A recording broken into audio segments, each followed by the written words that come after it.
Hey guys, and welcome to a video where I explain everything about my character that I'm playing so far. It's a lightning arrow, barrage, Deadeye, and I'm using the new Amulet Omniscience. So I will start the video with a map showcase and then I will explain everything about the character. I choose to run a Minotaur map with double onslaught, additional barrage, Physics Extra Lightning and Frenzy Charge, witnessed by Maven. So you guys can see, even though I have 2.8k HP, I can still easily do Shaper Gauntlets and stuff.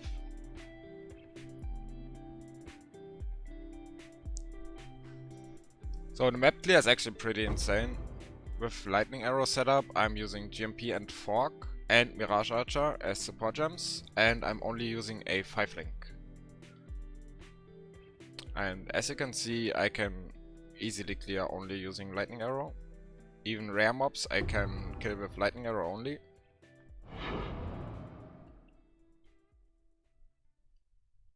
I will showcase the Arc Nemesis at the end of the map.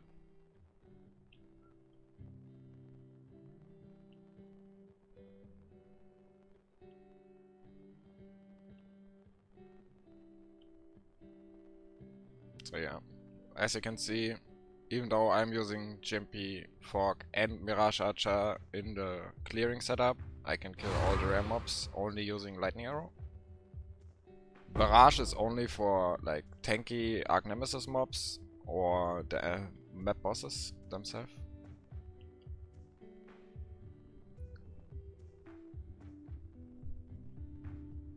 Alright, let's check this out. This is my first Minotaur on this character, so I hope I'm not getting one shot. Yeah, okay. Where is he? As you can see, the boss damage is pretty sick, and the map boss is down. So let's showcase Arc Nemesis as well. So I'm currently doing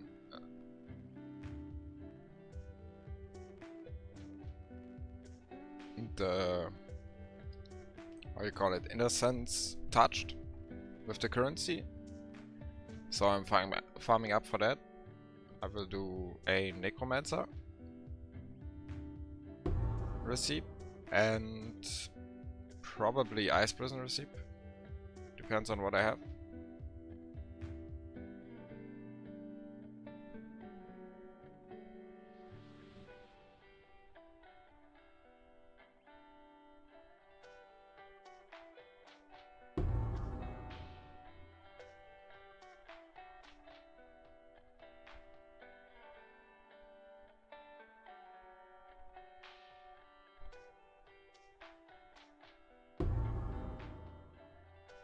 So as you can see, the Arc Nemesis mobs just fall over when I use Barrage on them. And Barrage with Sniper's Mark that I get from Mark on Hit support just clears all the small minions as well.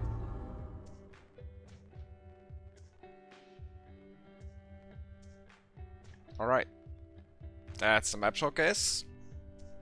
Sorry for the little death at Minnow. So yeah, you don't wanna get melee hit by Minnow, obviously, and slammed. So when it comes to the character, this is a whole new archetype that you couldn't do before Arc Nemesis and before the new Amulet. So we are using Trinity support and a lot of elemental penetration to get all our damage basically. We are using triple element damage, so the best thing to do is to get a bow with all 3 elements as prefixes, and then obviously crit chance, crit multi and attack speed as the suffix. As a helmet, I'm using Devotee's Devotion because it gives you a lot of movement speed, chaos resistance and attack speed, and also a lot of dexterity, and stats are really important. I will go into detail after I show all my items. As a bow, we are using crit chance, max life, additional arrow, attack speed and lightning damage. I want the Frenzy Charge on crit craft later on instead of attack speed, but for that I need to unveil a lot more quivers. As a chest we are using Hyries for the flat damage, the dexterity and the suppress, and also a lot of evasion rating. For rings we are using life, flat damage and stats. And as implicit I choose to go with amethyst rings because we get the chaos resistance from that. The same on this one, life, stats and chaos resistance. We also use the attribute modifier catalyst. For boots we need movement speed, life, stats and a little bit of spell suppression. I will go into that later. For gloves we are using again stats. Accuracy, we need one item with accuracy on it, either a ring or the gauntlets. I choose to go with the gauntlets. And life, flat damage. As new implicits from the influences, I choose to go with intimidate on hit. We practice all the time on bosses because our barrage hits like 10 times. So that's a really good damage multiplier, it's like 10%. Then we have chance to suppress spell damage that I currently don't need, but I choose to keep it because then I can drop some on the boots and go for chaos resistance or something on the boots. As a belt we are using a synthesized belt with increased int as an implicit. You can also go with a Stygian or a heavy belt because that gives you stats as well. I used int essences, I wanted to get int and strength. But I basically bought all the essences for 3C and then they increased to 4C each. So I decided to stop on that one because it had tier 1 life, int, open prefix for elemental damage with attack craft. For flasks, I'm using Divine Life Flask for the healing and anti-bleed. Dying Sun, obviously, always one of the best choices when it comes to bow characters. A Silver Flask for the Onslaught with the modifier chance to gain Flask Charge when you deal a crit strike, so you can keep it up on the bosses. There I have a Diamond Flask for the crit chance and again bleed immunity. I don't know, my flasks are very bad at the moment. And then as a Quicksilver I'm... oh, wait a minute. I have way better Quicksilver. Yeah, I have one with movement speed implicit. Alright, so let's talk about the skill tree and then I will go into detail about the amulet and why it's so fucking strong. So we are taking all the projectile damage and attack speed nodes at the start, also some stats. This node is pretty good, basically for the stats it provides, and some flask nodes on the small ones. And attack speed, accuracy, dexterity, some spell suppression and movement speed, some spell suppression and life wheel. We take 50 flat life as a mastery. Then we are going down here into the projectile mastery, knockback enemies with crit strikes and some crit and crit multi. We take the suppression node for the life flasks. We might gonna drop it later, but for now I'm keeping it. With the mastery, prevent +2 of suppressed spell damage, so we get a little bit beefier. Then we take utmost swiftness for the dexterity it provides, and we take a mastery. You can choose whatever, strength and dexterity, it doesn't matter. Then we take the life wheel with avoid elemental ailments. Long shot, so you deal even more damage when you stay far from enemies. We go up here, we take the accuracy nodes with the mastery, precision, mana reservation efficiency. You need this to run the highest level precision because you lose a lot of mana because of the amulet. But like I said, I will go over that. Then we take the crit nodes with the crit multi against unique enemies for even more single target damage. We take the bow nodes, King of the Hill and Master Fletcher with the bow mastery, increase in reductions to projectile speed, also applies to damage with bows. That's really good because we get a lot of projectile speed from some tree nodes, our cluster jewel and stuff.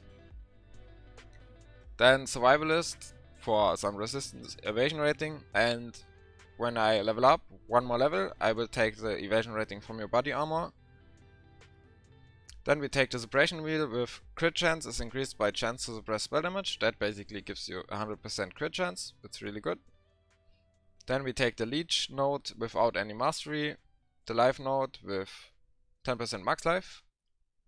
And then we take the claw nodes and the dagger nodes. With Lionized Fall we transform them into bow nodes. That's really good. So we take all those, they give a lot of attack speed and damage, and also charge stealing. As a mastery we take life and mana gained on hit. And then we take the claw nodes, they give a lot of crit and crit multi. And we take as a mastery crit strikes have culling strike, so we have free culling strike. For our cluster we take arcing shot, martial prowess and tempered arrowheads. We take this combination because tempered is on the backside and we don't wanna take that. As our mediums we take repeater and streamlined for projectile damage and attack speed, and projectile speed and projectile damage. The projectile speed again is also giving us damage because of the bow mastery. So let's talk about the amulet and why I decide to go for so many stat nodes, and I'm even anointing utmost intellect. So the amulet, the new amulet from the new boss, it's basically 5 chaos, gives you an insane amount of elemental resistance when you have a lot of stats, and also an insane amount of elemental penetration. So as you can see right now I have 1.5k, and for defenses I have way overcapped, even elemental weakness capped. If I take this off I basically have no resistance. I have minus in all slots.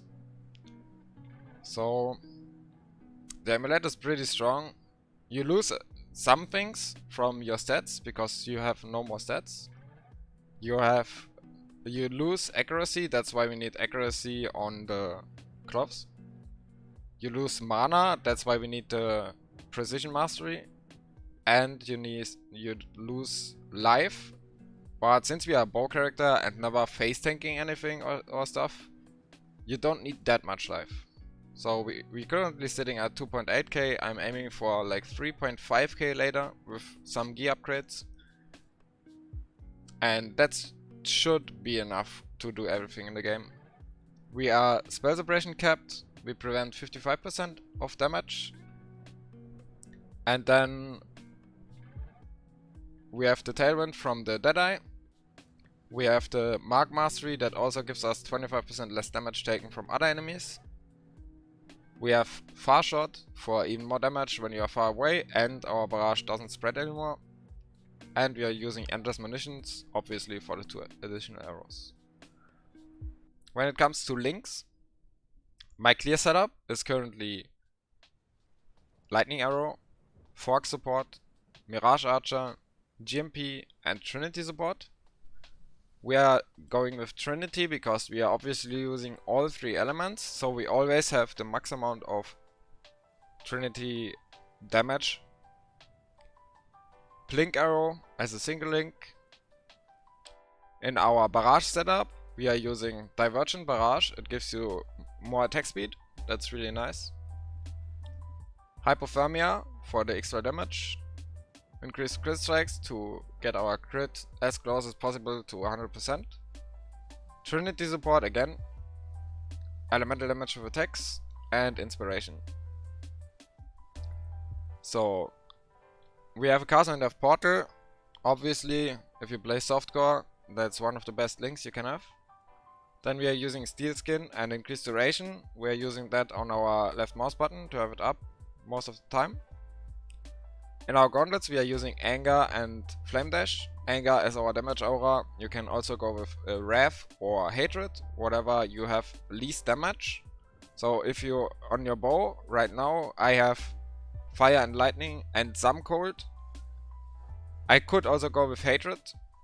the reason why I go with Anger is because I want to get an Anger crit multi Watcher's Eye. It's currently at around 2 exalts. And that's one of the best Watcher's Eye, single Watcher's Eye mods that you can get. That's why I went with Anger. You can also go with Hatred and get some flat damage from a Watcher's Eye. So Flame Dash is only for some boss mechanics where Blink Arrow is too slow, because Blink Arrow also always has a little delay. And then on some bosses you want the insta Flame Charge.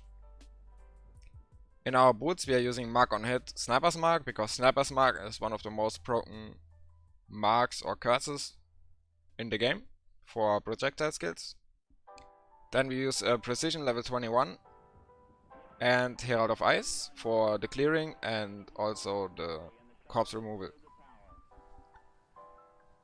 So, oh, one more thing. We are using a Lethal Pride. It doesn't matter which Lethal Pride. The only thing you are looking for is increased strength nodes. So we currently have 3. We have 1 here, King of the Hill. Then we have useless mods. I mean, yeah, 10% reduced extra damage from crit strikes is also pretty okay. Increased strength here. And then we have increased strength here, and I will spec into this node later on. I will go this route over here, take this for the increased strength. Then we have some regen and stuff. So all the other nodes are basically worthless. Increased armor doesn't give us anything. So the only thing you're looking for is the increased strength. And like I said, the node build doesn't matter. So yeah, that's basically the character. As a playstyle, like I said, you clear everything with Lightning Arrow and you use Barrage in single target scenarios where you have a really tanky rare like Metamorphs or tanky Arc Nemesis mobs, and Lightning Arrow for everything else. So I hope you enjoyed the video. If you have any questions, ask me in the comments or on my stream. I will link my stream, the PoE, down below in the description. Alright, have a good one and thanks for watching.